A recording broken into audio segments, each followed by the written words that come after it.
Since we like to get into a little social commentary on Tech Talk Taco Tuesday, episode 54, we get into dum-dums, idiots, and your motorcycle questions. Matt drops in from college, Logan talks up a storm, and Jimmy as well. I'm just Jimmy. And as you might know, Jimmy uses a recluse clutch in most of his personal bikes. Now, why would I do that? Because I like it when I don't have to do things like pull in the clutch, operate the clutch, slip the clutch. My Recluse Core EXP and my KTMs does all that for me. Essentially, it's like having a small child that's an expert clutch operator hanging out on your handlebar, pulling in and out the clutch for you better than you can do it. Some people say that it's for old guys. I'm not. Some people say that it's like cheating. Yes, it is. Other people tell you that it kicks you up a skill level. I agree. I need all the skill I can get, so I run a Recluse auto clutch. Anyways, you can run one too. If you want to know more about that, go ahead and check out www.recluse.com. That's spelled REKLUSE. And tell them you want the Jimmy setting because it's pretty good, I heard. So now let's get on with the show.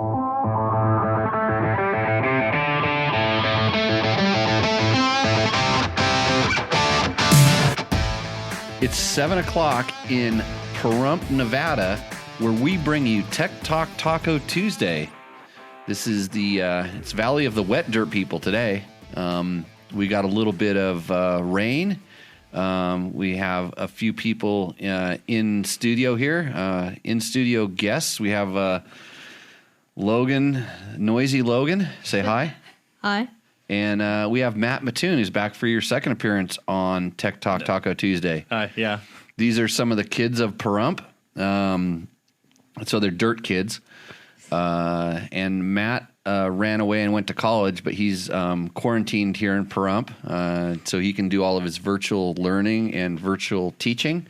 Mm-hmm. So he's joining us back on the show again. It's been a while. What episode do you remember? Which episode you were on? It had been like 14 or 15. It was that. It was. You said it was the first show in here. Yeah, I'm pretty sure it was in the teens. Yeah. So that was. It's been a little while. So you've been watching the show. Here and there. Here and there. Because you don't have that much time to waste. No. I'm very busy. And you're not riding your motorcycle much. I don't have my dirt bike up in Reno, so no. Because you live in a teeny tiny little small apartment with no garage. Yes. Would you have your dirt bike there if you could? Oh, in a heartbeat. You know how much I'm watching, I've watched like Moto 7 and 8 like on repeat because they're on Red Bull TV and the only ones that are like free that I can find. Right. So I can't tell you how many times I've watched those movies and then just like whatever I can find on YouTube as well. Been watching a lot of the old. They're old to me. You would laugh because since I consider them old, 2007 to like 2014, like a lot of Supercross races and motocross races from that era. I think a lot of people are doing that now. Yeah, I was doing it before. I was doing it before it was cool. So yeah, good for you. I don't have time for that. That much stuff. I don't even watch this show. I make this show. Actually, I walk away from this show, and the only reason I have to watch it is because I have to remember what I said. Yeah. I mean, I say the same thing over and over again, but that's not a lot of different things. So, anyways, let's see. And of course, Logan, what have you been doing?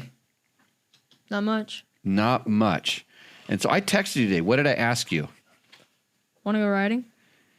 And you sand tracks? Yep. And you said no thanks. No thanks. Now, I'm not sure what's wrong with the kids these days, Logan. So the first question, I know I'd asked him, I said, you got a girlfriend? I'm like, what, you got a girlfriend? Because, I mean, what else would stop you from riding when the dirt is absolutely perfect? So what was it? I don't know. You don't know. You're going to have to elaborate on this.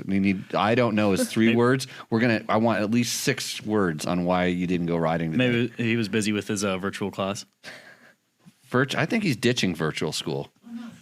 Yes, I am. You're ditching virtual school. Pretty much. Ditching school is not good. That's what I did in high school almost. I didn't ditch, but I could tell you the Matt story. It's a long I regret. I'm not kidding. You regret bringing this up, don't you? Yeah, a lot. And I'm saying this with as much affection as I possibly can. When I met Matt, he was a dum-dum. He had a ton of potential. I'm not going to go in the whole story. Just had a ton of potential, and he was just being a dum-dum. And I don't know, and I hate seeing that in kids, younger guys. I'm not calling you a dum-dum yet, Logan, but if you tell me you're sorry and you can't go riding and I no thanks, I'm going to come over and beat you up. So Must have hit his head riding or dude, something. the dirt was so good. But anyway, so Matt got motivated. I probably told him about that time because I was being a dum-dum and I went to prison. And what happened there? What? Why did everybody look at me funny? Like that actually could have happened? No, I have not. Well, actually, no, I haven't. Well, been, I mean, maybe I haven't really been in prison. When I almost got chucked in juvenile hall when I was a little kid. When I was your age, Logan, maybe a little older, and it had And to you're do. calling me the dum-dum. Well, I straighten up. You have to have that pivotal moment. Yeah. And he's not a dum-dum. Yeah. This kid's pretty smart, but the fact that he's given up riding made me think he had a girlfriend. But so the moral of the story, go riding when the dirt's wet. Cause here I'm on the probably the downhill slide of my riding and life in general. So every wet dirt opportunity I have, Your curve is flattening is what you're saying? curve is flattening. Yeah. Yeah. Physics guy that's smarter than me now. So I need to take advantage. I took advantage of them every single time I could when I was your age and your age. I mean, and I'm going to probably explain why wet dirt is so much better. But it's don't pass these up because today was epic. I wish I could have gone. I know that's what you said, but you told me the other day that you were busy with school and work because you have 2 jobs now. Yeah. No. But at 5 o'clock when I left, you could have gone riding too. I could have, yeah. Hey Matt, what do you ride? Oh, I ride 2012 brand new Husaberg TE300. So you ride a Husaberg? Yeah. Blue KTM's. Yeah. I like to stay unique, so Yeah. Some people understand the Husabergs. I sure do. You know why I didn't ride my Husaberg today? because you had a Husqvarna, the replacement for the Husaberg, right? No, I was actually testing something. I was actually doing research actually for this show. That's the only reason I went riding, research for the show and to put me in a better mood.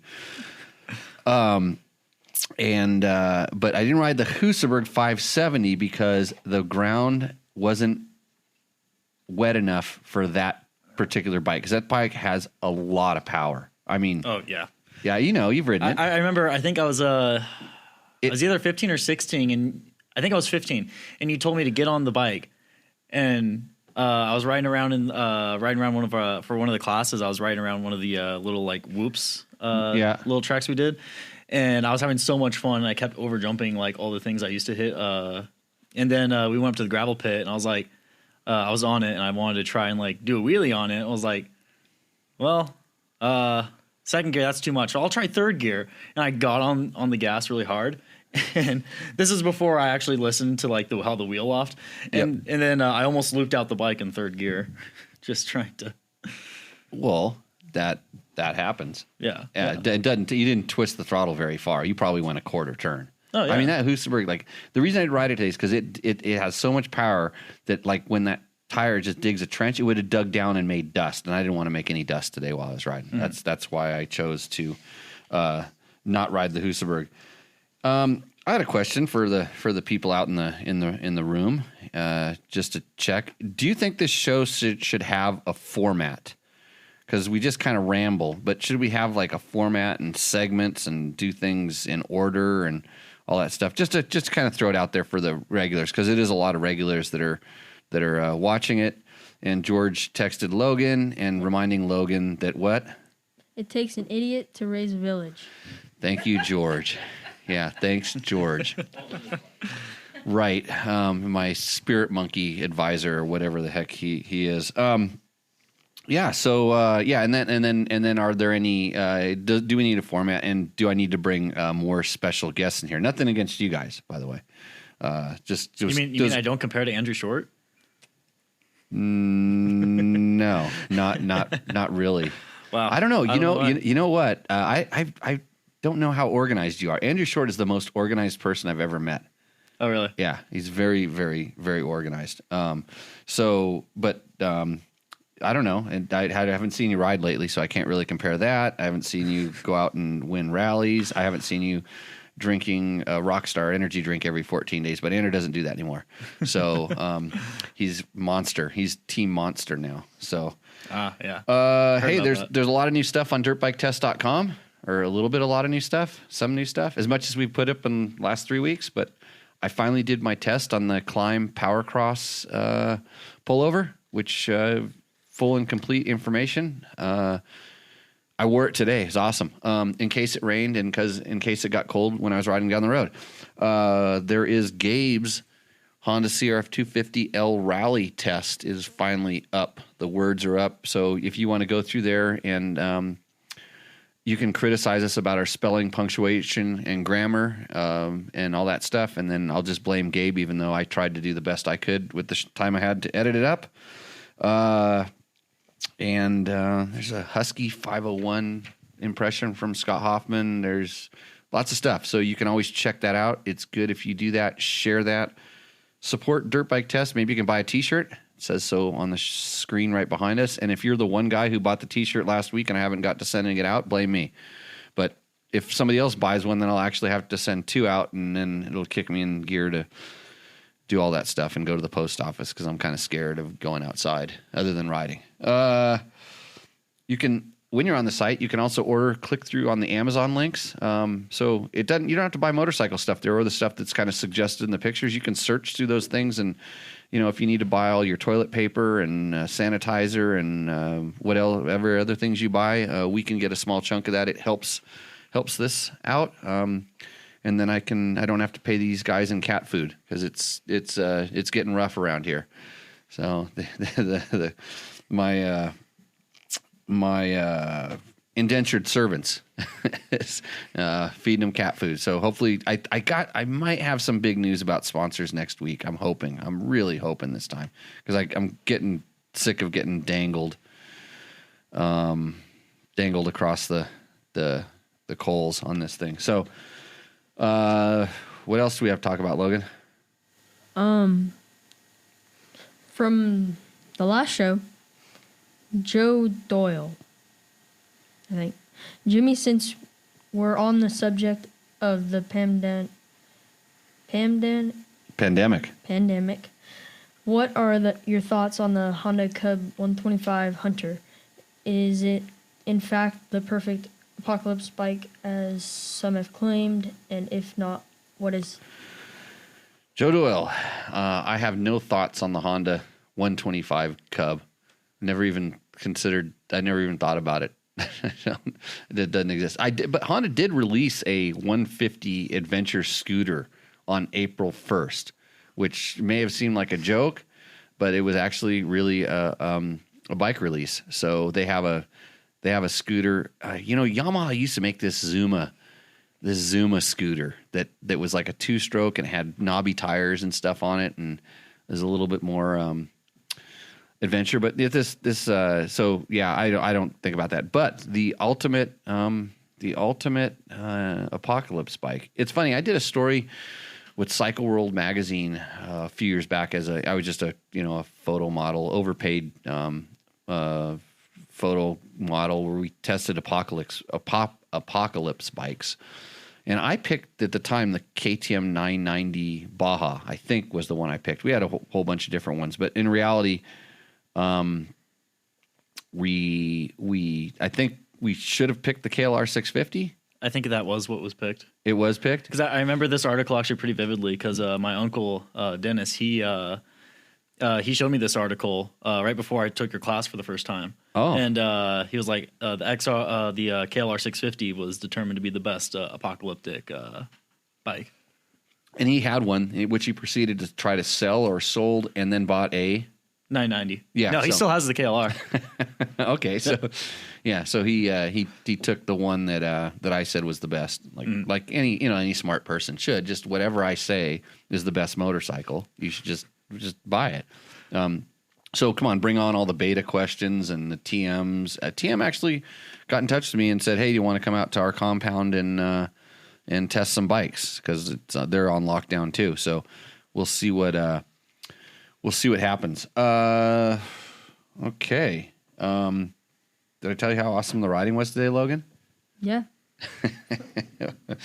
Next question. Oh, that's this. I think didn't that guy? Oh no, I thought Joe Doyle had 2 questions. He did actually. What's that question? Um, Oh, he's asking about the climb pullover test. So Joe's Yeah. good. Joe's reading our tests.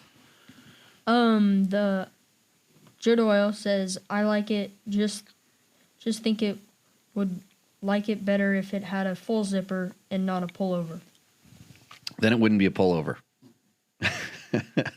No. I get that. Like, there's just something about a pullover. They seem like they keep you warmer than zippered things. And I don't know what it is. I've always, you know how you like your hoodie? You know, you have your hoodie that's comfortable and stuff like that. It's something about a pullover. Doesn't have a big zipper running down the front. I don't know. Maybe it's more comfortable. Yeah, but there's lots of jackets available, and this is a pullover, so it's probably a different thing. You know, you could always cut it wide open and just sew a zipper on if you really needed to, but then it's not going to be waterproof. What does Eric Hermstad say? Have you ever tested the goggles that have magnetic lenses like Havoc? I have not in a motorcycle application. I have some snowboard goggles that you throw the lens and they stick right on. Matt, have you tried any of those yet? No, I have not. No. Yeah. So I don't have any experience with them. I know that there were some issues with the lenses, on the motorcycle. They think that the crashes and impacts. I remember goggle people talking about this might be a little bit more than what the magnets can kind of take in some instances. So, I mean, if you're going to hit your head in the ground, you're going to hit your head in the ground. It doesn't really matter, but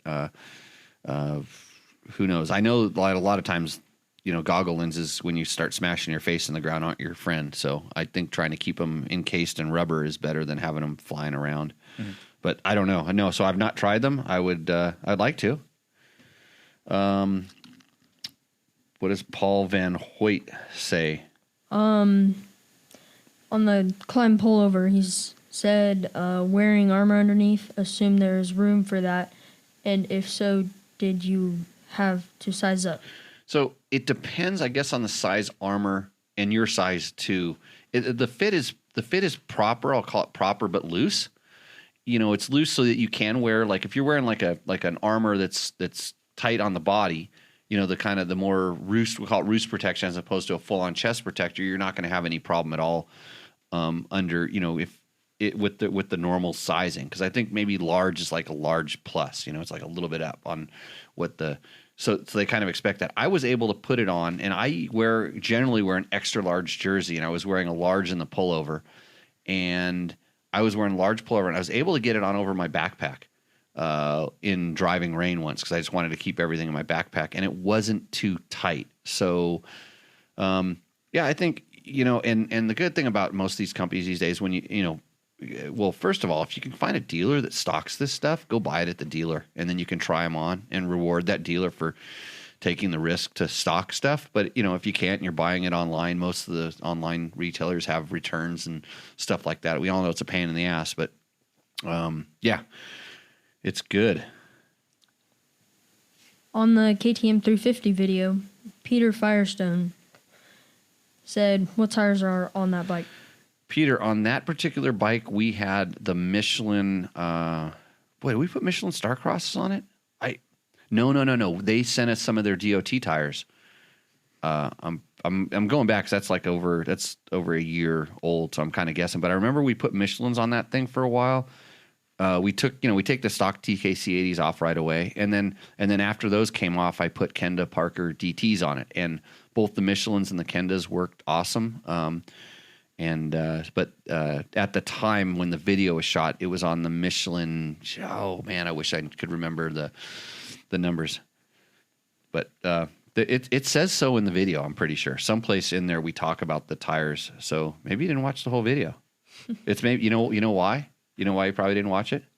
Read the next question. Charles H. commented, once again, your video sucks, Jimmy, because you are not smart enough to figure out how to get the good audio. Man, for such a know-it-all, you think you would be the best in the world at audio, too. You like reading that, don't you, Logan? You were laughing at that. I was. You want to say that kind of stuff to me all the time, don't you? No, You sure? I'm sure. Come on, not because I'm sitting next to you. Like when you and your dad hop in the truck, you're just like saying, "Man, Jimmy's such a this." You do, don't you? I don't think so. You don't think so? You're not going to tell me.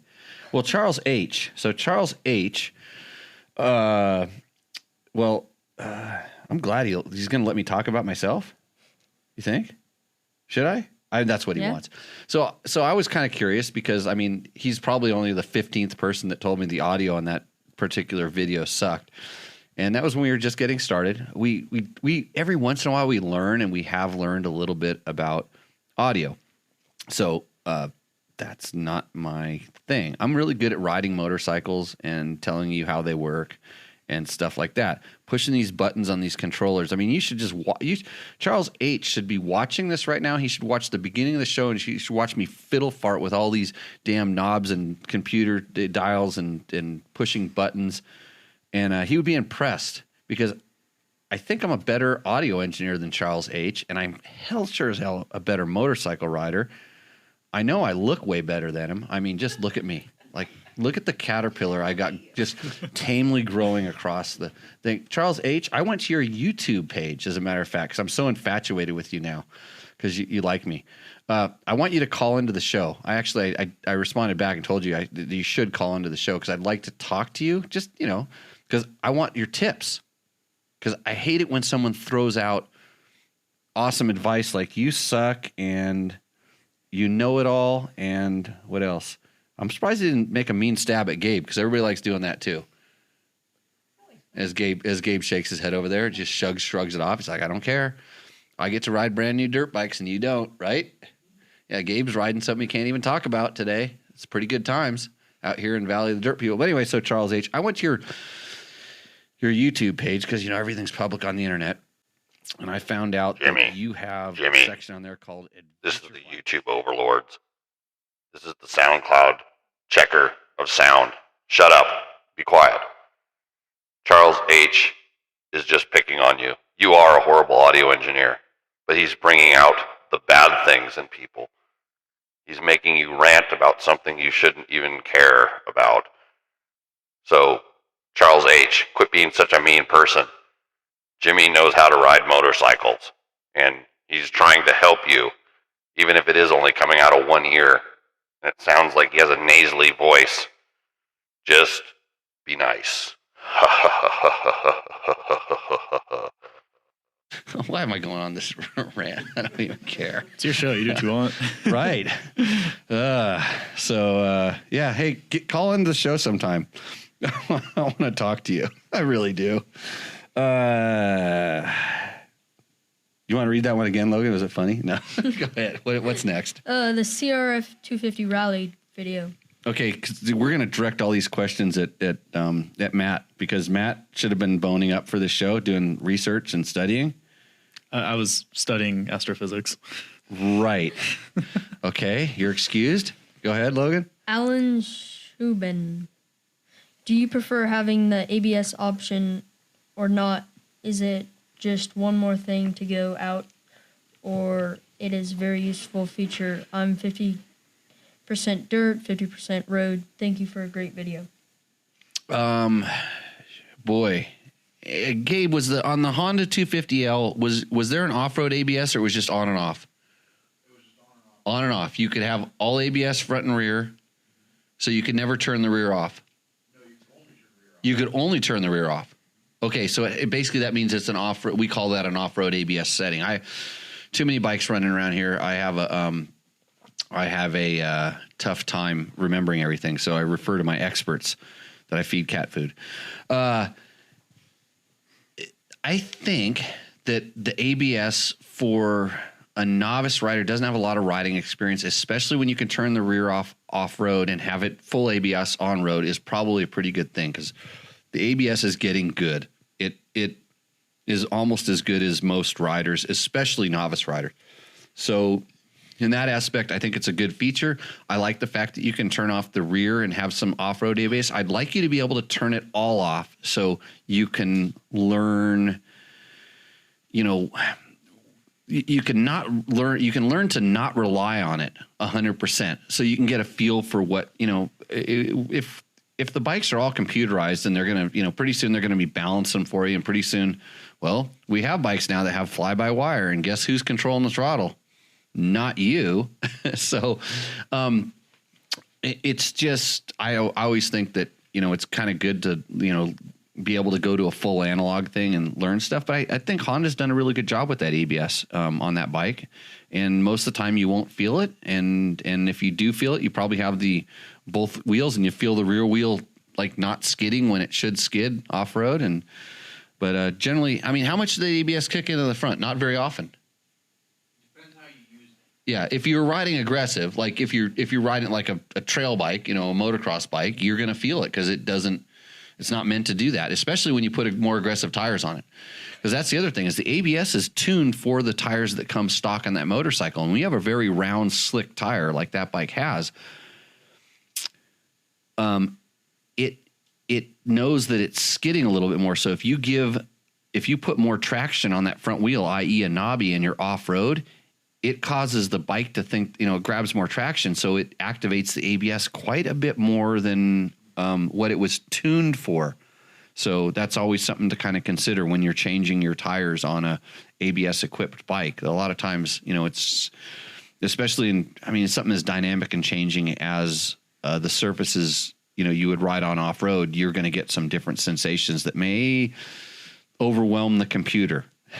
So, Alan, hope I answered that question for you.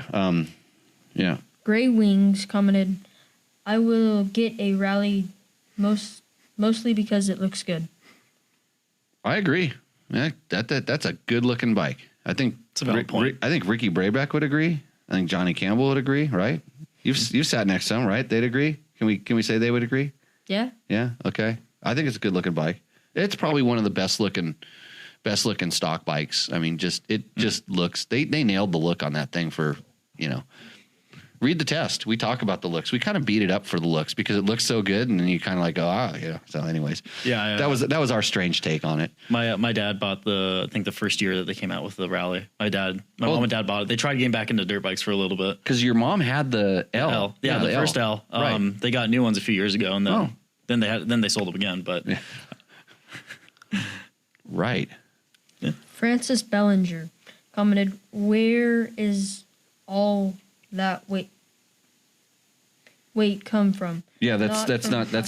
So Francis Bellinger, let's go around the table here. How do you spell weight? WEIGHT. Okay, got it. You want to agree? I agree. Yeah. I would probably have to look at a dictionary because I was an editor of a World Big magazine or something like that. So okay, hey, don't worry, Francis. It'd be with a name like Francis. You're probably from another country and like this like second, third language, whatever. Okay, just kidding. Go. You confused Logan. Not from plastic parts, motor and frame, I guess. Where does the extra weight? So it's what? How many is it? 40 pounds, 30 pounds? What was the number? Heavier, yeah. 30. 20 pounds heavier. I think there's a lot of plastic on there. There's brackets. There's a lot of extra little things on it. So I don't know where it comes from. It's amazing that when you have a bike that's built like in Japan or Austria, what it weighs versus when you build something that's really similar in a country like, Indonesia or India or,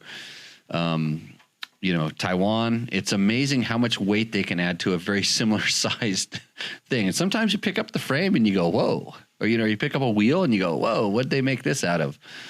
So, that's how you get the cost down is, try a different location. Hey, you know what I think I'm going to do is I think I'm going to scroll down the questions in the chat room to see where we got. David Pott says yes on format. Okay, so all you guys that yes on a format. I'm looking at all the guys and they're saying I'm an engineer. Yes on a format. You should bring guests to the show that they can carry their. So they bring guests that have bring their riding backpacks, Victor. I have a question from Victor today that I think you should go to the end and find Victor's question right there and decipher. You start working on that question, decipher what he was asking. Mitch, beer is not a format. Is tequila though? Yeah, tequila. No, it's not really a format. A gong hit. George says I should have a gong hit. Maybe I won't call George. It would cost a viewer $5 to hit the gong. You're trying to make me money again? Hey, I want to tell you something. I did some numbers today. I was running the numbers on this show, and we're gonna this. Everybody's having this downturn in this economy. We are gonna have a huge upturn because of this. And everybody thinks, oh, it's because everybody's locked at home and they have nothing better to do but watch the show and stuff. But really what it is like, you know how when you start with zero and anything is a big, big improvement? Mm-hmm. That's where we're going with this. By the way, I would like to thank Climb. Climb has been one of our big supporters since the beginning of Dirt Bike Test. They've always been part of this. So if you want the best gear, am I lying? No. You're wearing a Climb shirt. So am I. Hey, what did we get the shirt memo today? No. You didn't even talk. You just said no thanks. What's the best gear, Matt? Climb. That stuff I tested a few years ago, still holding up for the most part. Right. Yeah, so Matt used to test stuff before he got a job and went to college, and Matt goes to college and just disappears. He still comes and helps every once in a while, but yeah, I went on a rant about how durable the gear was last time. Actually, today I wore that same 4-year-old gear. I wore it today because I thought it was going to be muddy. I thought it might have been a little muddy. And I'm like, it needs to be washed anyway. So I was going to just wash it. But no, it's laying on the floor again. It's going to go out again tomorrow. They do make some of the best gear. Super durable. And the new stuff, not only here's the problem, is they always update the looks. Like, even if the gear stays the same, so the gear that I wear mostly the Dakar stuff and the Mojave stuff are the two lines that I use most of the time. They always update it in, like every 3 years it gets a full makeover. And when they do that, it's huge. And I'm wearing the old stuff and it pisses me off because the knees are a little bit too tight and the fit isn't as good. And it's heavy compared to the new stuff. New stuff's really light. And then they always add a new colorway. And it's like, oh man, my old colorway, it still works fine. But it's looks cool. So yeah, but it's generally not going to wear out on you. Good stuff. So thanks to them as they have supported us. But we're going to, they're paying for the bandwidth we're using up right now. And maybe one of those lights right there. Just one. Just that one right there. Let's see. Cameron Coatney remembers the Honda Fat Cat and the BW350. The Zuma 125. Whoa, you what? You rode one from Danny Lorenz rode a Zuma 125 from New York City to LA. 4,400 miles, all back roads. Where is the story about that? You got to have pictures. You should have a story, and I'd like to put it on Dirt Bike Test. I was going to say. George, I don't want to look at the CT 125 Hunter. What is it? Is it old CT70 or something? Who knows what it is? The Apocalypse bike, XR400. Okay, San Felipe Bob. Hi, Bob. Hi, Bob. Yeah. Hey, you're still commenting all these years. No, it's good. I haven't seen Bob for a while. Interesting thing is I've sold off all of my XR400s, but, and Victor, you might be listening right now, one of them, when I sell them pretty cheap. And I always tell the person that sells them, they cannot sell them to anybody else. They have to sell them back to me. They always have to sell them back to me so I can give it to another person that would want one of these bikes. So I may or may not have an XR400 with a California license plate. It's pretty cherry, available to a good person. And I'm actually thinking about Gabe from Torture Test Magazine. He kind of hold that shirt up right behind you, Matt. Pull that shirt up, yeah. So it's definitely Gabe sent it to me. He's been busy. He's been busy working and stuff. He likes KTM Tiers. and he has a new video up on the XR250. He basically won the world championship of motorcycles on the XR250. He beat every KTM and anything else that came on a bike that probably shouldn't have ever been started again. So he sent that T-shirt, and I'm actually thinking about offering it up to him first, but it's probably too nice for him because it's actually in really, really good shape. And it's not like the one I rode a few years ago. If he tries to kill this bike, I think the bike will kill him. I think that's how good this bike is. It will kill him, and then with that goes Torture Test magazine. But I need to get Torture Test over here, and then like dangle some fruits of the new bike world in front of him and see if I can change his tone. But sometimes you just don't have money. You can't afford the crap that flows through this place, right? Mm. Well, if you're Logan, you do, like brand new KTM 125 one time, and then new YZ250 the next time, and nope, I don't want to go riding. Nope, right? Wait, you would say no to a KTM 125? He has a KTM 125. Oh, dude, I'm jealous. Because I really want a new bike. You know what you need to do is you'd crush it because you put on some weight now that you're sitting around at college. The funny thing is like that would have been the optimum bike today on the sand track. And you should have called up Matt and told him he could take it, and just to wring it out so the oil doesn't pool down to the bottom of the crankcase. I take it in a heartbeat. Like, yeah. Ever since I rode a 150 a few years ago, like I've been wanting one of those new KTM or Husqvarna 125s, 150s so bad. They're fun. Not as good as my 2005 125 YZ 125. I actually was going to ride that today, but I'm kind of afraid it's top end time. Because it's running so good. And if anybody knows anything about like small bore two strokes, when they start running really good, like noticeably better, they sound good, they're crisp, better than ever. You know what that means? Rebuild the motor now before you have to, because you're going to have to, and it's going to be way more expensive, if not cost prohibitive. So, and I mean, I'm just a magazine guy. I should just like blow it up and then just go, I'm going to do some fancy schmancy rebuild and get all the parts for free and all this stuff like that. I'm not like that. Like I'm going to go and I almost took the pipe off to look up inside the exhaust port just to kind of see if there's blow by or where we're at with this. But it's just running a little bit too good. That's going to make more noise. Put that away. What is this? This is the World Championship Dakar winning sponsorship lip balm, by the way. Jimmy Lewis Off-Road Training. That's what keeps me going. Sponsors. Where are we at on this? Danny Lorenz hates pullovers too. The guy that rode across the country on his 125 Zuma. Let's see. He might not have done it as easily if he always had to like pull it off and then try to pull it back on. Like that might add some difficulty to the journey. It comes on and off so easy though. It's like it opens up big wide and there's one on the side, but I mean you really don't have to take it off that much. Okay. So let's see, where are we at here? Where can I get my hands on a Parker DT 100/118? I don't know. Not out of my shipping container. I'm on low tide with tires right now. Really low tide. Let's see. Stopping all the time. Steve Conklin, who did our Alt-Rider Adventure Bars thing, and he's working on something up. And he says doing what we do is a pain in the ass. And he's right. I mean, at least producing the content. Value the dirt people, quite possibly the best thing you have ever said.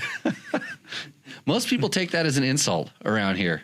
I mean, not us dirt bike people, but if, Janie, yes, sir. Being a Prump resident, Prump local, and I come in and said, is this value the dirt people if I came into your bar, Ramiro's, where you're the most nicest bartender in the entire town? Suck it up more. Okay. And usually get a hug when you come in, but we're past that at this point in our, crazy. I come in and said, is this the value of the dirt people? Oh, yeah. Okay, good. Yeah. And if they're not, they're missing out. Yeah, exactly. Don't tell anybody. It's a secret. Someone linked me to this Charles H. Hey, Mitch, just go to the KTM 350. It's the impression it's a test I did with me and Dave Donatoni. We're sitting on a log talking about the bike. And yeah, the audio sucks. I'll agree with them. I'm not going to argue with them, but so yeah, go there and find him. He's Charles H or something like that. Read the comments on the one video we did. Let's see. On the BRC 500. I just had a laugh because we keep getting paid from them. Huh? Oh, wait a minute. I don't even remember. I have to watch that video again. I have to go back and do research. My brain cells are firing on one cylinder. Let's see. The question was, Victor's trying to defend his question there. Do you got that one? Let's handle Victor's question right now. So, Victor, I rode around 200 miles on the XR the other day. Mostly dirt roads, some whoops, but mostly flat. I noticed the bike not shaking, but oscillating up and down, barely noticeably. But so I finished the ride, got home, and my vision was blurry / double. I know that maybe I hit something on the Okay, we're gonna stop right there. We're gonna stop right there for a couple reasons because there's a lot to process here. I pre-read this question and thought about it, and so having done lots of miles on the Honda air-cooled 4-strokes, if you're on the gas and stuff like that, I have had the sensation where it feels like because the frame is so flexy on a lot of those things, especially the 600. I've had the sensation where the whole bike feels like the motor is actually doing big, giant circles, like kind of slow. So it would take 1 second for it to do a circle where maybe it went up about 10 millimeters and forward about 10 millimeters, down 10 millimeters, back 10 millimeters. Like you have the sensation where the motor is actually rolling around because the tires are going pretty fast, but it just feels like the whole motor is doing these strange oscillations. And it's probably actually the suspension flexing and everything flexing. So I have felt the sensation on XRs. It is kind of common. And then you kind of go into where was the part about I finished the ride and I got home and my vision was blurry and double. What did you drink? Like what tequila did you grab? And did you grab like what if you're really one of those poor people? What did you drink that alcohol? What the denatured alcohol? Is that what you slug down and it goes bad for your eyes? Moonshine, yeah. So if it was moonshine, I think that has a lot more to do with the thing. And then he gives it away here when he says, maybe I hit something. Yeah, you hit the moonshine. Yeah, the moonshine hit him. Okay, keep going, Logan. Start with maybe I hit something. Maybe I hit something in the sand wash, and probably the wheel is out of round. But the blurry vision might be from the bike. No. The blurry vision is not from the bike. We've already figured out where the blurry vision comes from. And if you hit something in a sand wash, you would know you hit something in a sand wash. And if the bike started, back to my old theory, what was the last thing you did? Well, if you hit the moonshine first, then you hit something in the sand wash, maybe you don't remember, and that's why the bike is mysteriously bouncing up and down. It went away a day after, and I really noticed the wobble on the paved road. I will tune it. What went away the next day? The hangover? The blurry vision? That usually goes together, but then you notice the wobble on the paved road. You will tune in at 7. Well, if you don't have blurry vision from next thing you know, you're going to say something mean to me on the chat room, and then you're going to get banned. You're going to go to Facebook jail again. Again? Hey, he got caught a couple weeks ago. He was trying to be nice to us, and he always is nice to us. Victor's awesome. I just picking on him. So if you hit something, there's so many ways to go on this one. I just don't know. I mean, I'm really trying to be honest and answer the question. Sometimes, yeah, if you whack the wheel hard enough on something and it knocks it out of balance, it's funny because your wheels are rotating on most dirt bikes are at different rates because you have a 21-inch front wheel and an 18-inch rear. They're not the same size. They oscillate. They go different. So if they're unbalanced, the oscillation actually it goes in harmony. It goes out of harmony, in harmony, out of harmony. It does all this weird stuff. And so if you knock if you knock something silly on the bike and you put one out of balance, sometimes it's really out of balance and sometimes it matches and it goes back and forth.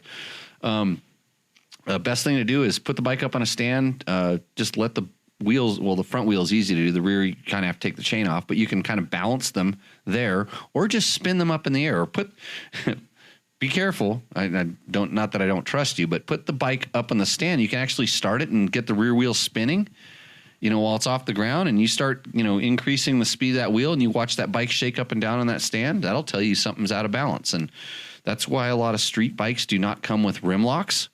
Or like when we were racing desert, a lot of times, especially Baja, we would run 2 rim locks offset 180 degrees from each other to kind of help keep the wheel balanced and also add extra bite on that tire in the event of a flat. So hopefully, Victor, I not only insulted you, but I gave you some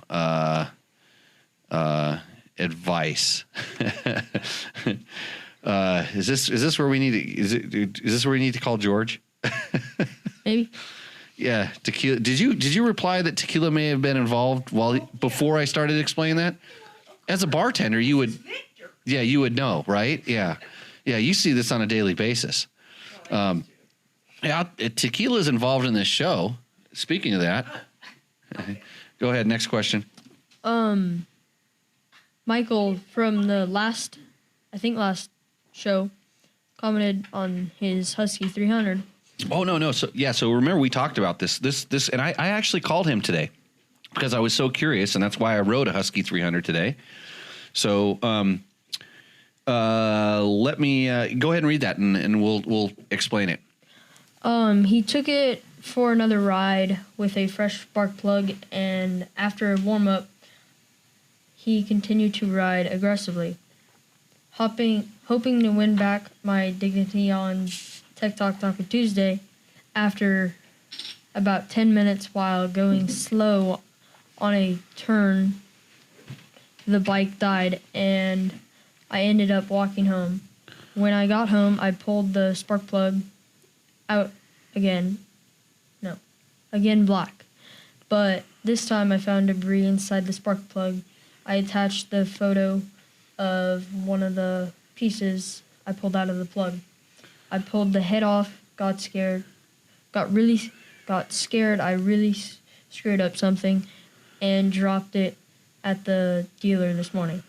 So, Michael, I literally called him because I'm curious. I want to know what the problem is, because sometimes you get somebody that's actually pretty articulate, explains a problem well, and we kind of went into a deep dive on maybe why his bike was running rich. And I had it's a customer bike of mine that was sitting in our container for, I'd have to ask Jeremy how long it's been in here, but it's been in there for a long time. And so I went in and started it up because it's been sitting, and just to see how it responded as far as like how loaded up was it, just to work on this question. And then so I started over the past few days. I've started it a few times, let it idle a little bit, shut it down, tried to see where it was at. Then I got this email, and he sent the pictures, and this time he did send me the proper picture of the plug, and I feel bad because I was a little bit mean, just telling him, hey, you need to see the center of the plug, not the side and things. But some people, this is what I do. This is what I'm good at. This is what I do for a living, is diagnose motorcycle problems, ride and test them. So it's common things for me. And at one time I was that guy. I didn't know the first thing about reading a spark plug or anything like that.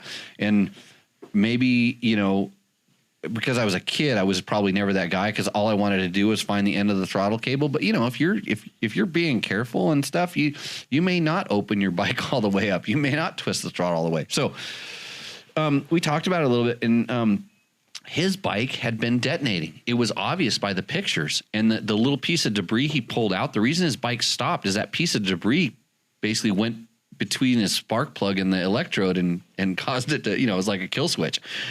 And he actually took the piece of debris apart and kind of broke it down. There was carbon. It was kind of carbon coated, but it had a small piece of metal in there, which looked to me maybe like piece of the piston. And so I always roll back to that same thing. Like, what was the last thing you did to the bike? What caused this? And he really hasn't done, it's not modified. It's all stock, you know, it got the reflash, but the update, which the bike I have here has not had, and it needs it because I've ridden the KTM with the update and I'm like, wow, it's better. And by no means are these bikes absolutely perfect, and is fuel injection on 2-strokes yet absolutely perfect. It's still evolving. It's just like 4-strokes. We're only 3 years in. And if you think about how bad fuel injected 4-strokes were 3 years into their evolution compared to where they are now, you know, everybody's learning this stuff. So he did the smart thing. He took it to the dealer because it was kind of outside of his realm. And that's what luckily the dealers are there for. Unfortunately for him, it was a 6-hour round trip drive. So, you know, he's kind of committed. He's still kind of waiting to hear exactly what had happened. And we're kind of paying attention to see it. But we talked about all the things and reasons, but it was really strange. Actually, when it, you know, looked at his cylinder head and the top of the piston, the pictures he sent me, it was actually pretty clean. It was all black, you know, but it was clean. It wasn't like chunks of carbon or big pieces of carbon and stuff. And it was really strange that it was detonating because I had pulled off our 2020 KTM 300 after I put 20 or 30 hours on it. I pulled the cylinder head off to look inside of mine to see, because you hear the quote detonation sounds. And I wanted to see what it was doing to the piston. At that point, had done nothing. And his bike has the same thing. It has about 30 hours on it. So, and I asked him, like, are you running, you know, decent gas? Are you running, you know, like, yeah, he's like, yeah, 91 or 93. So that shouldn't be a problem. Actually, we have a question about, about some of that stuff. But anyways, we're kind of paying attention to what Michael's bike's doing. We'd like to learn about it. And because, you know, of course, he's been doing a lot of research on the internet, and he's seen every single bad post about how every single KTM and Husky fuel injected bike blows up like within 20 hours. Actually, it's probably like 11 of the 9,000 that have been sold, the 10, 20,000 have been sold, maybe 11 of them, but every picture of that is on the internet. And so he's really worried. If I spent $10,000, $9,900 on a dirt bike, I would be concerned too. Yeah. Seems like a reasonable thing to be. But if you're like George, which we got to get George on the phone. I'm going to call him in a second here. If you're like George, you just buy that bike and then you hand it over to me and you say, there's no way that you would go race the most destructive motorcycle race in the world, King of the Motos, on my bike. And I said, yeah, I would. So read that one. Greg Rossell. What is bad about running a blend of or all LLLI maybe 100 AV gas? I got 90 octane ethanol free and mixed 4 gallons of that with 1 gallon 100 octane. Aside from just the old that's made for planes, is there really anything wrong with doing this? My bike is a KTM 300 XCW carbureted.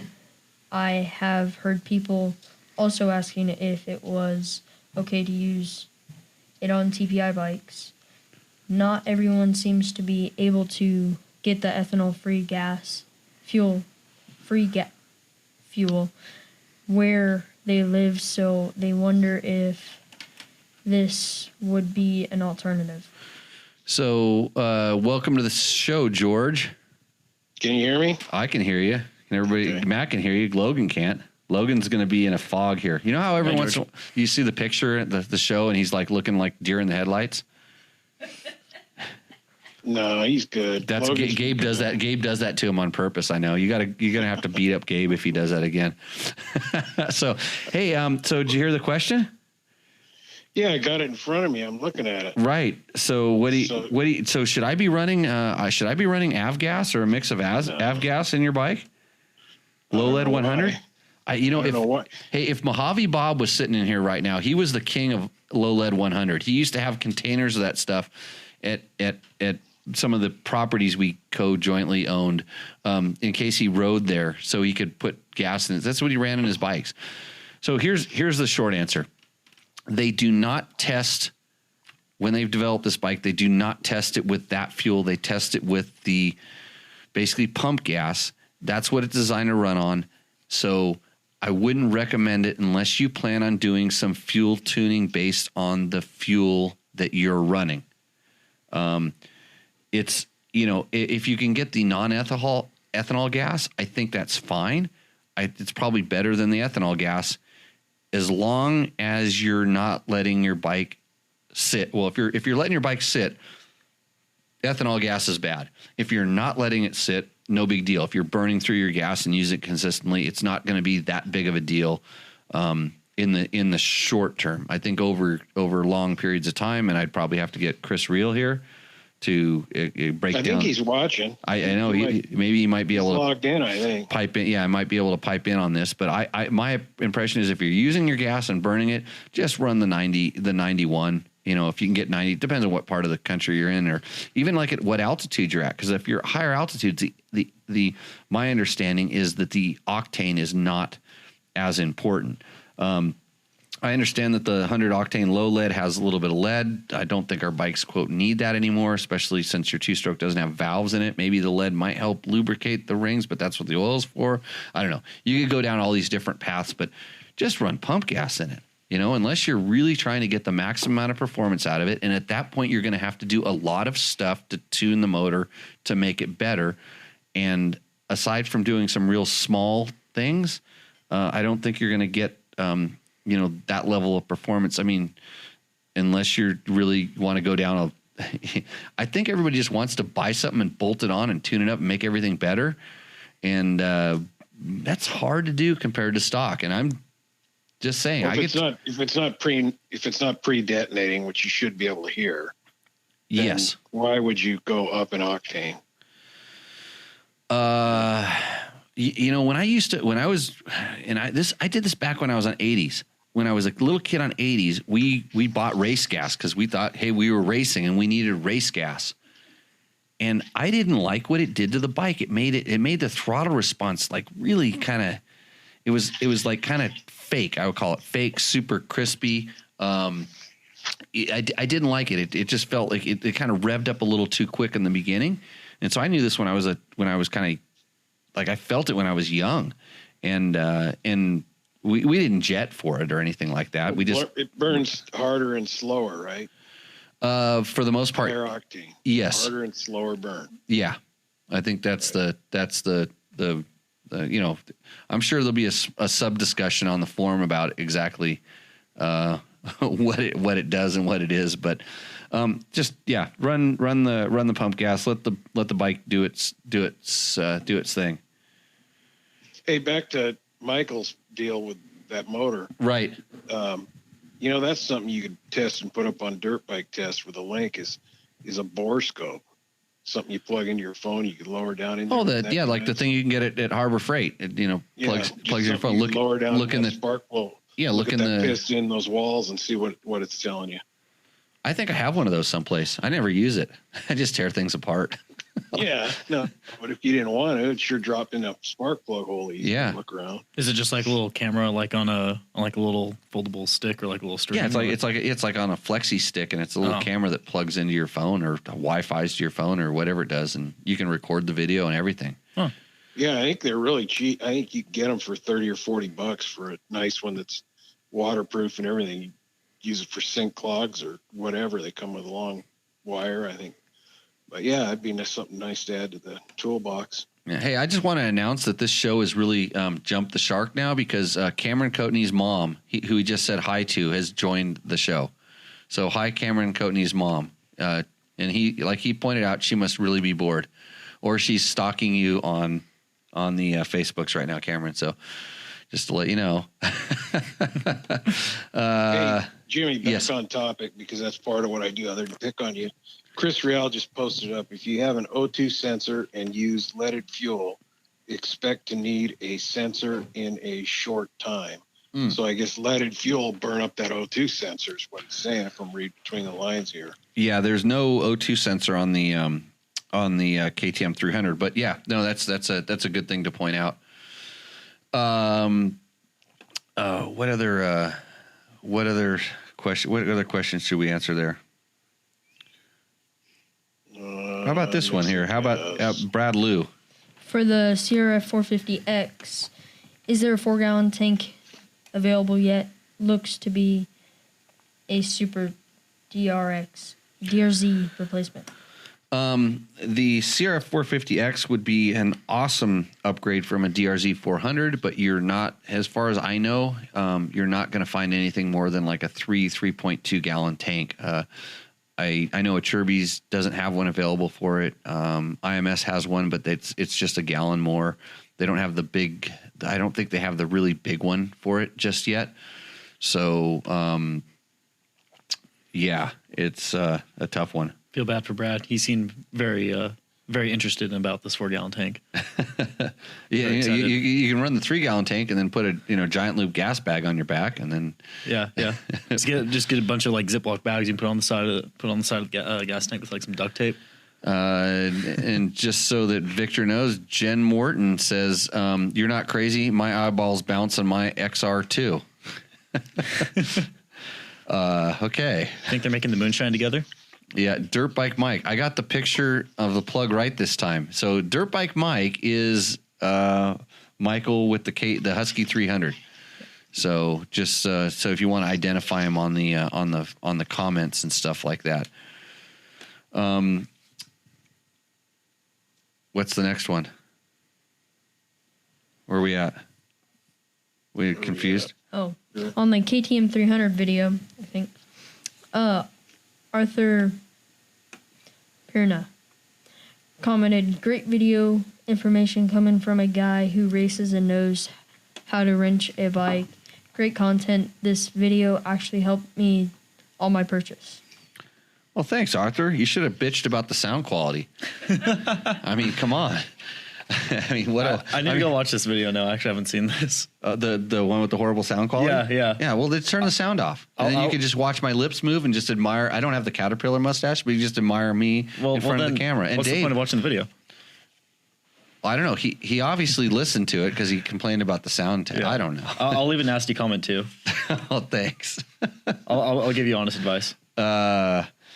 Okay, so one of the other things I decided I was going to do was go on to EXC. Oh, we have a whole other page of questions, don't we? I think there's two more. No, that's the one from the EXC Performance, EXC and FE Performance page. I think there it is right there. So this is a page that Taco Mike kind of administers, tacomoto.co. He helps out with a dirt bike test a little bit. It's, Taco Mike, it's time to send me another check. as I'm going to go and beat up on your people on your forum or something like that. No, I'm not going to beat up. I'm going to offer sage advice. We're currently I have nothing to sell, but I have this crazy idea about I'll help you make a tune or two on those get ignitions.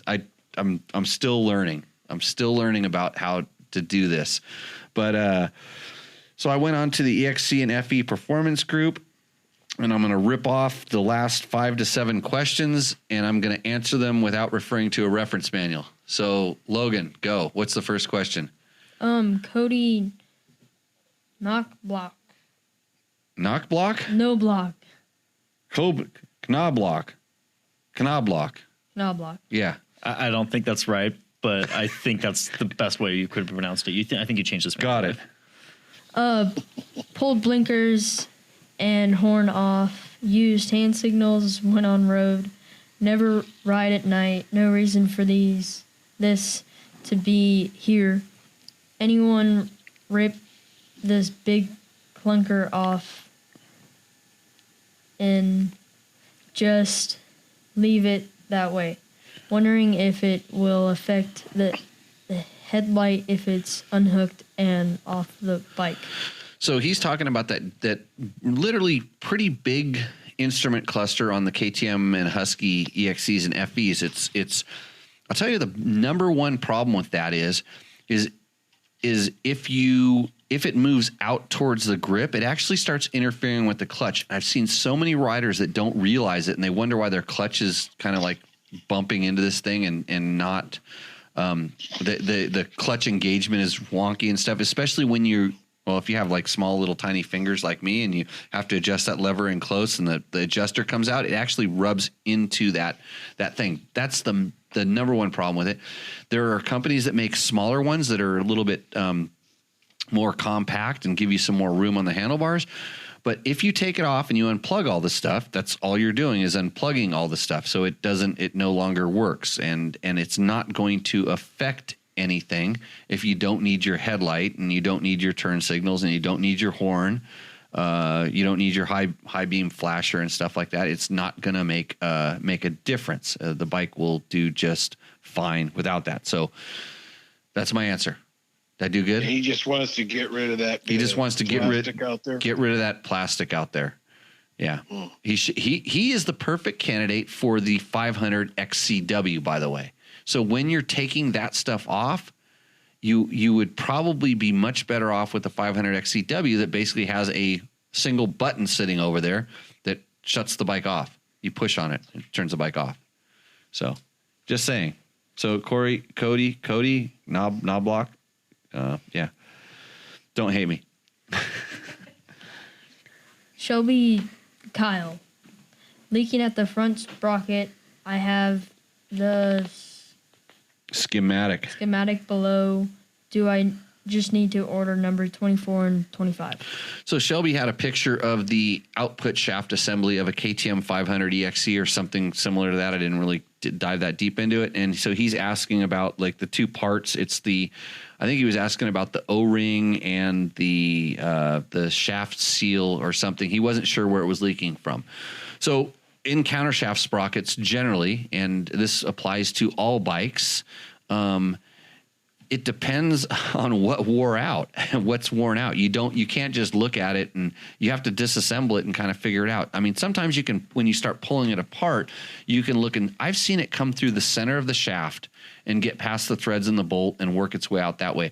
I've seen it come between the seal, the outer seal, and the smash bearing.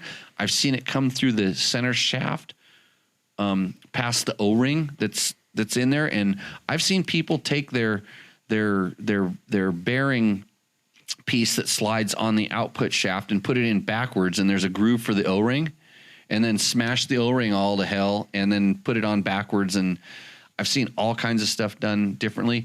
KTMs have a crush washer. There are upgrades and aftermarket ones for that as well. There's all kinds of stuff that can go wrong with your output shaft.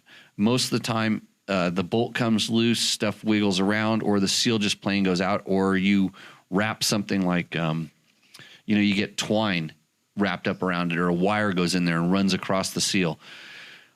I typically a lot of dirt and crap, or just dirt. Yeah, you got chain oil around, or you have these kids that love chain lube, love spraying chain lube all over everything, and they put a ton of chain lube on there. And the next thing we do is go ride down a dusty road, and then your entire swing arm and chain and sprocket and wheel and fender. Come on.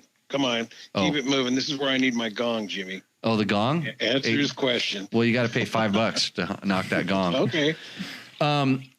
So there's a lot of reasons.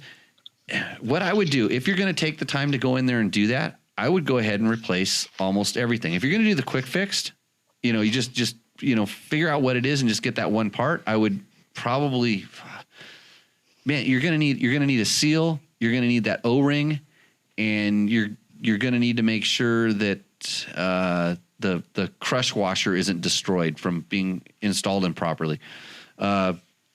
But if you're going to take the time, go in there, clean it out, pull the seal out. You can usually hook it with a nice tool, or a spring puller works. 2 spring pullers work great at going in there, capturing that seal and popping it out, and then putting that seal back in, put in a new O-ring. Generally the seal and the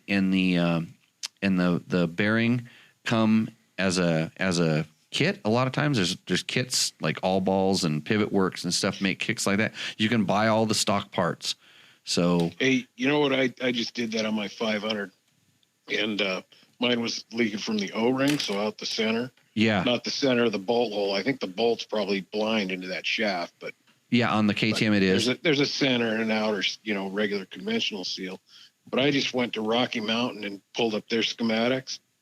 And actually the schematics come up with a kit for that fix. Yeah. So it includes a spacer, and stuff. I think I ended up with one spacer I didn't need, but yeah, unless you're just getting jippo. I heard when you was that the time when you did that, and then all of a sudden your bike started running funny, or is that the other side of the motor? No, that was when I pressure washed the bike off the stand, and it busted the stator cover. Right. Okay. Which led to so you pressure washed your bike off the stand, and it led to the bike running bad. Did you file a warranty? Did you file a warranty claim? No, it didn't lead to it running bad. It just led to a bunch of a new cover and a bunch of stuff that other stuff. We can talk about on another show. Chain of command. bunch of things. Did you take pictures and put it on the internet? No. Oh, okay. No, I didn't do that. So it didn't happen. Well, Jimmy, you know why? You know why he messed up on washing his bikes? Because he didn't have him wash all the rental bikes when he was helping out with the riding school when he first started. He's an old guy. You don't start like old guys. You treat them with respect. It's not like you kids that you start. You got to start at the ground floor. Where do you start at around here, Logan? What was your first job at this school? When I have a school?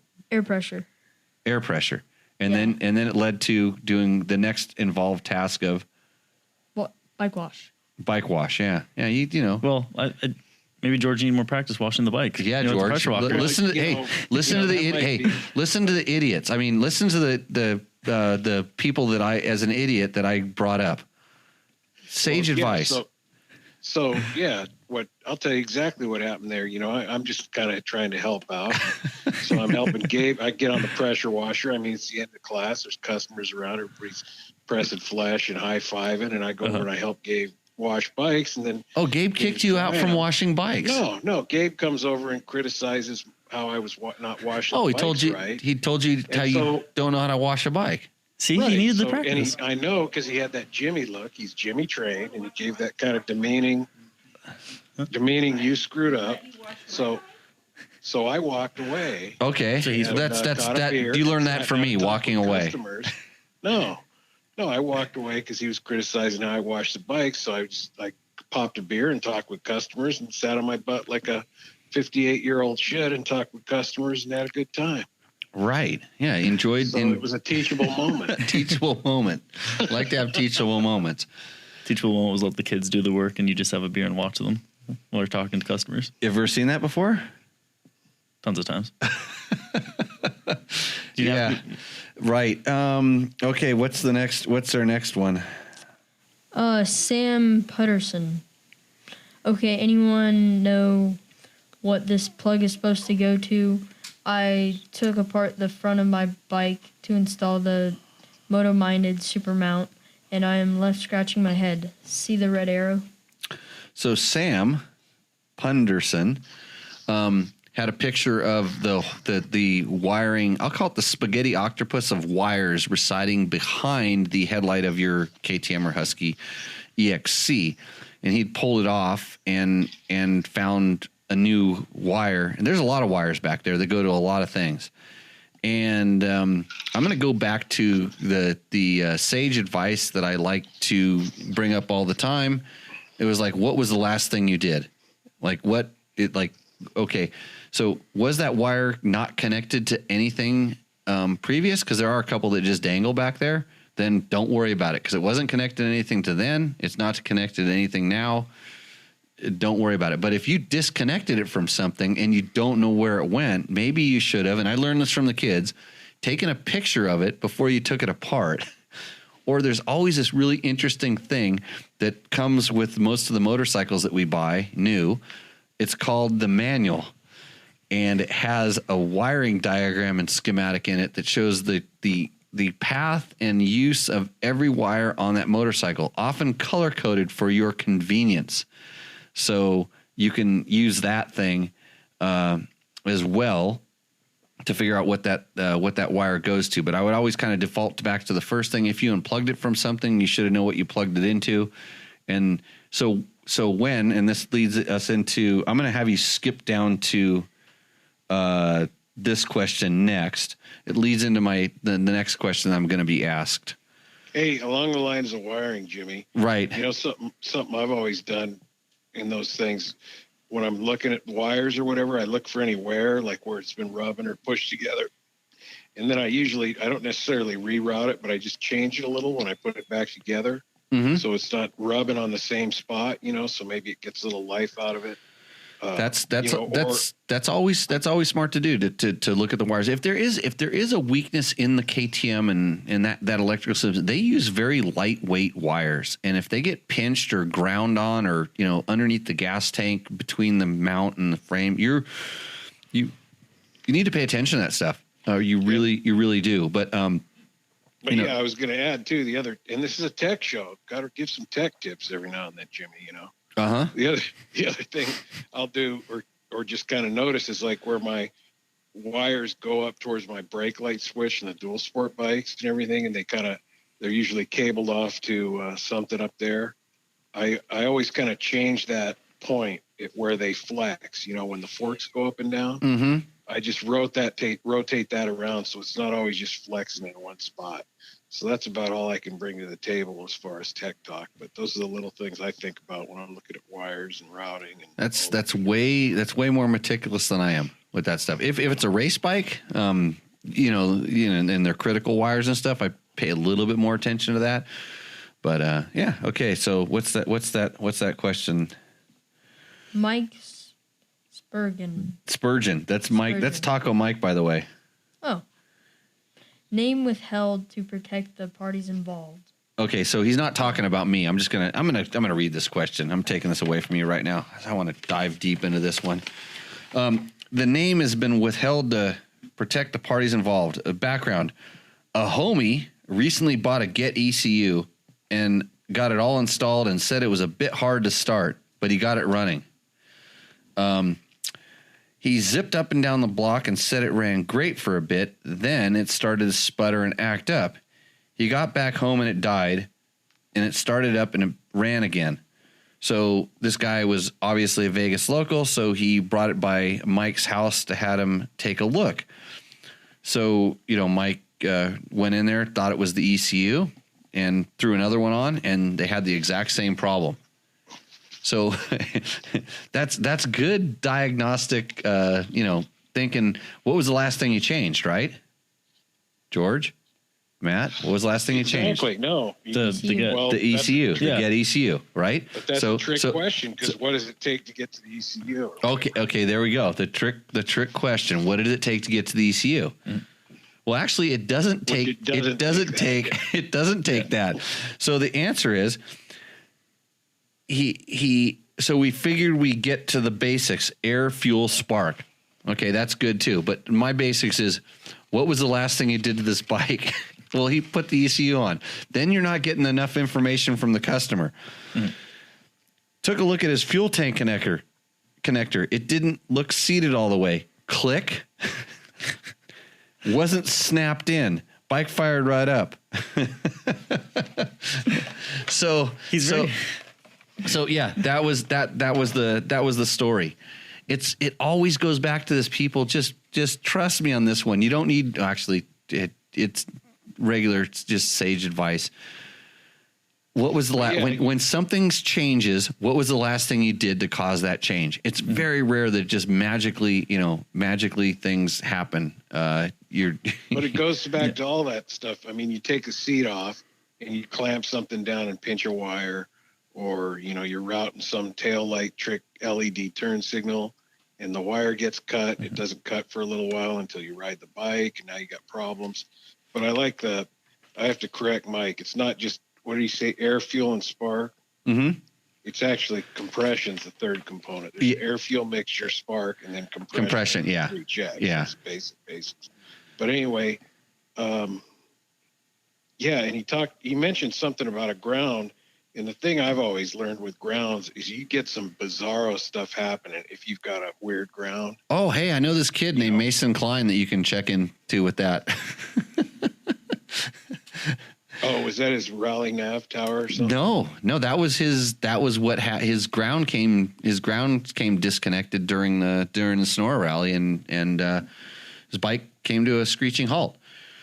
And but yeah, I already beat up on him for that too. But if you get a weird electrical that's dancing all around, I mean, nowadays with with ECUs, it's a little harder because that's always suspect. There's so much in there we just don't understand, I guess. Yes. Or you can't look at. Yeah, I agree with you. Yeah, if it's really weird, check your ground. I mean, check and a lot of times it's just the top of the battery. It could be the positive on the battery terminal, but I've also seen batteries that start failing that do that kind of stuff. They cause voltage spikes and different things like that. But electrical, if it ever feels like somebody's touching your kill button, just go down the electrical path. Okay, do I have spark? And if you hear pops, when you're trying to start it, where it's firing, you generally have a spark, so you don't have to go pull the spark plug out and stuff like that. Then it's like, okay, is it fuel? And everybody just goes, oh, the fuel pumps are shit. It's got to be the fuel pump. Well, sometimes you didn't clamp the damn thing together. That's just what happened here. I'm surprised they didn't tear the gas tank off and pull the fuel pump out and say all KTM fuel pumps are crap. Every fuel pump is crap. So, okay. Next question. Tabor Robert. Tabor Roberge. Trevor Roberge. Say this with authority. Say it like Trebor would. Say it. Trebor. No, not his name. The damn statement. Oh, the Explorer 48 is only good for trail riding. The Explorer 48 fork is only good for trail riding. He posted this up on. That's what he said. That's what he said. And it was funny because I love that fork, especially the new one. I went and started reading the comments, and it's like, man, it's like I just want to throw something out that everybody can pounce on. It's like, I'm better than that fork. I'm a better rider than that cheap ass fork because it's not an air fork or it's not a factory cone valve, blah blah blah, whatever. It's like that fork is.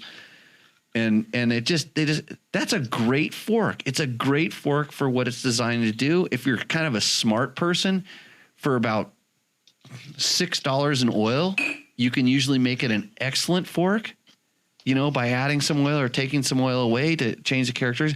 If you play with the clickers on that fork, you can make that fork pretty awesome by tuning it to your settings for trail riding.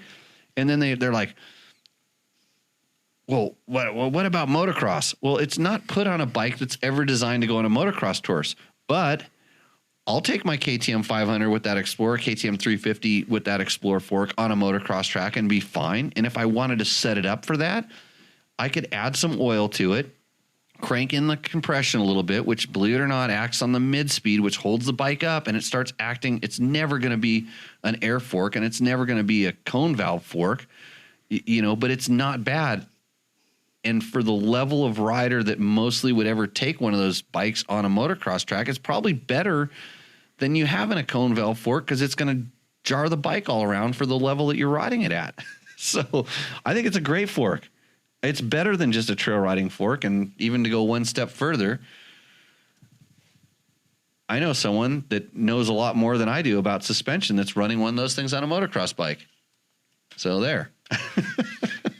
Because they don't like air forks for a very good reason, because they don't like air forks. So, yeah. Is that another useless rant of a lot of information that, yeah. So, Trebor, I hope you're not doing anything more than trail riding with those forks, because I don't want you to have a problem. Something tells me that he had to try them with something other than trail riding in order to come to this conclusion that they're only good for trail riding. I would like to, so if Trebor would call me, I would say, hey, so what are you really trying to get these things to do? And I would start, because I'm not just going to pick on the poor guy. I want to offer a solution. I literally want to help him find a solution. And I want to start with, hey, let's do something that's really easy to do, that's effective, that you can learn something from. That's why I started going down the add some oil path. Because if you're talking about them being a little bit too soft, which they can be, there's no doubt about it, add oil before, and as long as you're in the right weight range. If you're a little bit plus size on me and maybe up to where George is at, That was kindly saying that you're fat, George. It's okay, George. You call me dumb, so don't worry. Okay. Did I call you dumb? Skelter. Somebody called me an idiot earlier in this show. No, I just said it takes an idiot to do the village. I didn't say you were that guy. Oh, who's raising the village? Janie? The Well, you're bartender is the talking about village when all the idiot. Kids were kids. No. The bartender serves the village. The bartender, Janie just called me an idiot. Okay, so I want to offer a solution. So it's like I would so Tabor, I would say, what is your weight and what are you really trying to do with this bike? Like, what's your goal? And if he was in the right weight range, let's just say he's on a KTM 350 and he's 180 pounds. The fork springs are fine. Okay, what are you doing with it? Well, I'm riding it aggressive, or I haven't even gone into like height and all this other stuff because there's other things. What are you trying to do with it? I want to ride it more aggressive. I want to be able to take it to the motocross track and like ride dual sports with it. At that point, you're going to suffer at some point. You're going to make the bike work better at one thing, and it's not going to work as good at the other. I still haven't said the forks suck at one or the other yet. I'm saying that it can be made to work. So, if you're that weight, then go ahead and try increasing the fork oil level. Try playing with the compression and rebound adjusters, especially the compression, because it'll work. Like I said, it works on the mid speed to hold it up. You can do interesting things where you actually do, if you add a little bit extra oil or a lot more oil, actually you can kind of run negative air pressure in there to kind of counter effect some of the compression that you're going to add with the clicker. There's a lot of things you can do before you have to go buy. And when I started looking down this thing, everybody had a different thing. Oh, you can buy this guy's this and you can buy this guy's that, or this guy makes this and this guy makes that. And I have not tested all that stuff, so I can't say exactly how that stuff works, but boy, is it expensive. It's a lot more expensive than oil. And just lately I bought some Race Tech compression adjusters that I put on my 19 Explorer forks, on my 2019 KTM Explorer forks. They allow compression adjustability, low speed compression adjustability on the forks. So you pull out your stock one, you put the valving stack on, you slide it back in there. And all these can do is actually make the fork softer just by design, because it's a bleed through that allows it to work. So I'm testing those to find out how they work. I understand that some people want a little bit more tuning on that fork. But I would love to try somebody's super awesome bitchin' works suspension setup for that thing, to see how it works. Then I'll tell you how it works based on how much it works per dollar invested on that. So what did I do to you? What forks did I put on your KTM or your Husaberg? I think they were off. They were off of a stock. Because you had 4 CS forks, which I told you. What did I tell you the forks did? I don't remember. It was a long time ago. Yeah, they sucked. Yeah, I know you. I actually remember they didn't actually suck, but they weren't tuned for that application very well. Well, I bought that bike from I think it was a Mojave Bob. There's too many Bobs, right? And it was set up for someone who was a lot heavier than me, and not. I would say I was a little bit more aggressive of a rider, and that's when you said like they were definitely not set up for me. And I think you gave me it was like some stock forks from a 09 250 SX, but then you sent them to I don't remember the name of George the ESP. Yeah, ESP. We had I don't know if they were SX forks or I don't remember. They might have been XC, but there was an X in there, so it's one of those. I think they were but they're open cartridge, correct? Yes, they are. Yeah, so the open cartridge forks. And did it work better? Oh, a million times better. Because I remember when I first got that bike, I was kind of like bouncing everywhere, kind of like a pogo stick, and I kept trying to play with the clickers, trying to see if I can get it to ride a little bit better. And then eventually just said, that's just not going to happen with the way those are set up. Yeah, so and at that time you were pretty novice in all this stuff, testing especially. Yeah. I wouldn't say I have a mastery of like suspension still, but so because I watched you ride the bike and I just watched the front end deflect everywhere, and I'm like, oh geez, I know that the fork's a little bit part of it, and but it was like, okay, there's a solution for this, and not it wasn't just go straight to full forks swap, but I actually wanted to test and play with some 4CS forks because I knew everybody's having problems with them. Yeah. And it was an option to, hey, I've got a good set of forks that we can put on this thing. It'll work way better on that bike. Having ridden, we actually, I was I still working at Dirt Rider back then? No, I was out of Dirt Rider. Yeah, you were. But I just recently done this comparison between the KTM, the Husaberg, the KTM XCW, the KTM XC, and then the Husaberg X whatever yours is, TE. We did the comparison, so I knew, I'm like, man, if you take those forks off of this bike and put them on that bike, it's going to be good. And that's what kind of essentially what we did. Those forks are still pretty good. I think they need to be serviced, but that whole bike needs to be serviced. We were gonna do a story on it last time you rode it over here. I'm like, we need to just take this thing back and like say how to freshen up your bike that's been abused / neglected. Yeah, well, it was neglected from ignorance, I would say. Right. Okay, Logan, what do I have here? Durable Sprockets by DDC. Right. Where do you find them? Delaney, ddcracing.net. That's exactly right. So if you want your sprockets to hardly ever wear out and last a long time, which is the same thing, and look like cool chrome-plated Swiss cheese, that's where you need to go. Hey, he's good to follow on the social media. He posts up good little riding videos. Yeah, I know where he rides. Riding in the snow. And yeah, stuff. he's up in Matt's neck of the woods. You should go to work for him too. Well, yeah. Well, I'll DM him sometime on that. Yeah, because you only need like 20 jobs to get your way through college. That might be enough. Matt's trying to put himself through college, and he's finding out how difficult the real world is. I told him he should just quit school and race motorcycles. Oh, that would require me to be much better at riding motorcycles than I am, though. I'd like to say it worked for me. Well, it didn't. I actually put myself through school racing motorcycles. Hey, Gabe, did you get that scholarship yet? Not yet. Okay. What scholarship? He applied for a scholarship here local in town. He actually tried to make me write his what do they call it? Recommendation letter? What do you think I did? Okay, good trick question because Matt doesn't know. What do you think I made Gabe do when he sent me that? Like, hey, can you write me a recommendation letter? What did you make him do? Yeah.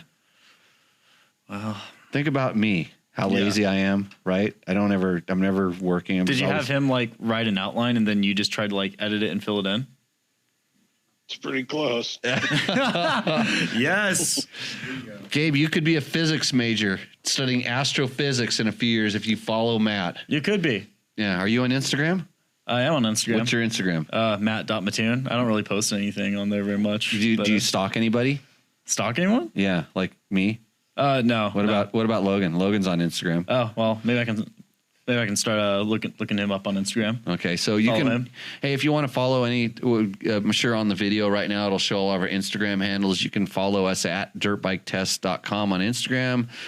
Of course, if you're watching this live on Facebook right now, we're dirtbiketest.com on Facebook.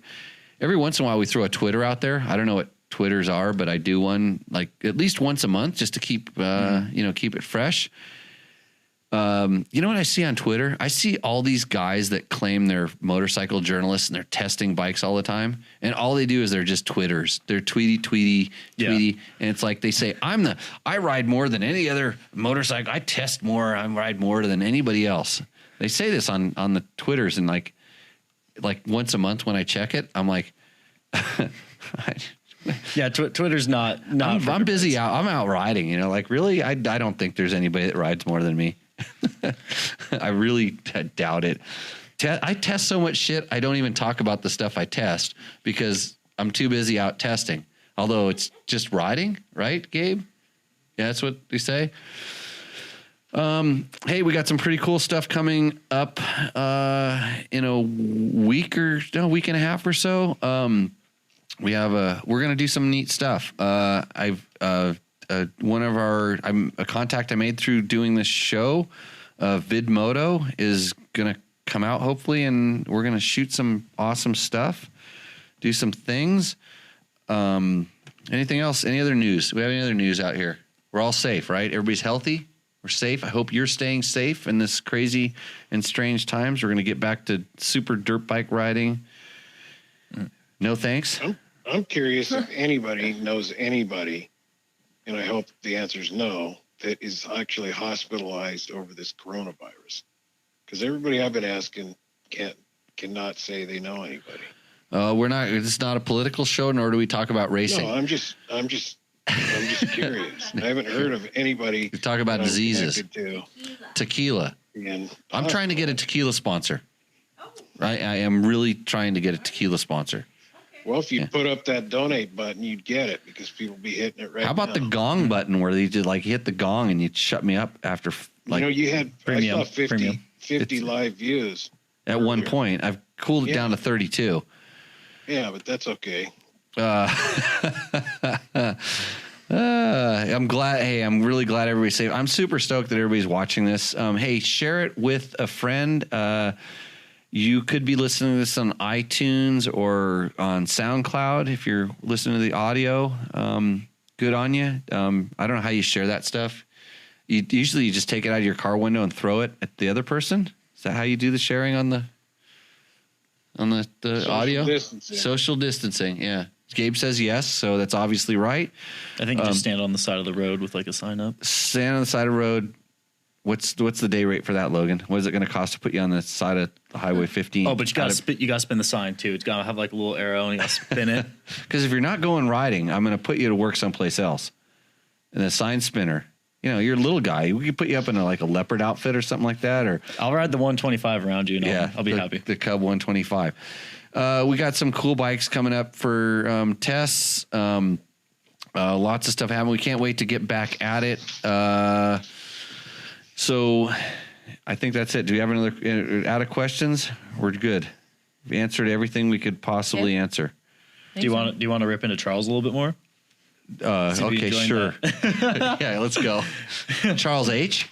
Yeah, Charles H. No, there's a couple people on the show that are like ready to go. They're ready to go beat up on him. He honestly has a valid comment. Our audio did suck, and sometimes on the technical side we suck, and we're working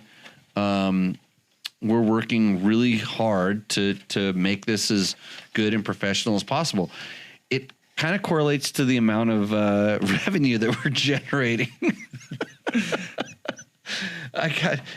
How's that cat food, by the way, that I feed you? It's not that good, is it? Cat food and paint thinner. Paint thinner. Oh, wait, paint thinner. Well, so I really have to actually pay him. So I had him scraping some floors. Yeah, it's a long story. Yeah. So his dad, a construction expert, couldn't even give us better advice. He just has to scrape it. I had a professional scraper. And like this kid, all of his weight in that thing didn't do anything. So, hey, you got to love riding dirt bikes. You got to work hard to do them. And if you give me a no thanks next time, I'm calling Matt. You're off the list. Wait. I'm plan B? Second. Right? Yeah. Well, I didn't know you were here. I mean, I knew you were here, but I don't want to. Hey, I do not want to. I know how serious that high school, it's college and stuff is. I don't want to interrupt that stuff. So, anyways, thanks a lot, everybody, again for joining in, watching us, listening to us. Share, support the people that support this podcast. DDC Sprockets, Climb Gear. If you don't know what fuck you is, and I said that it's FAHQ, come riding with me sometime and you'll get a little taste and maybe a sticker. You just never know. You can get one. I'll give you one. Okay. I was gonna say, I remember one ride when I was like 15. Yeah, you've been riding with me for a while.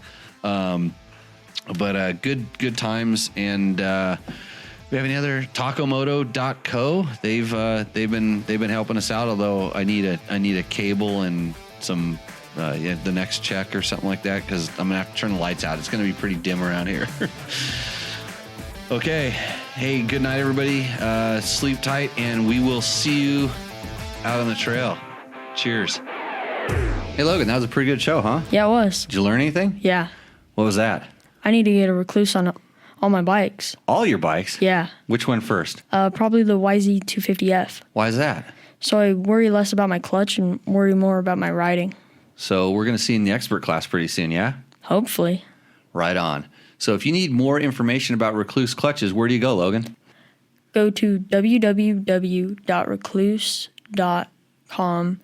That is recluse spelled REKLUSE. So for Jimmy Lewis, this is Logan Tyler, and we'll see you on the next show.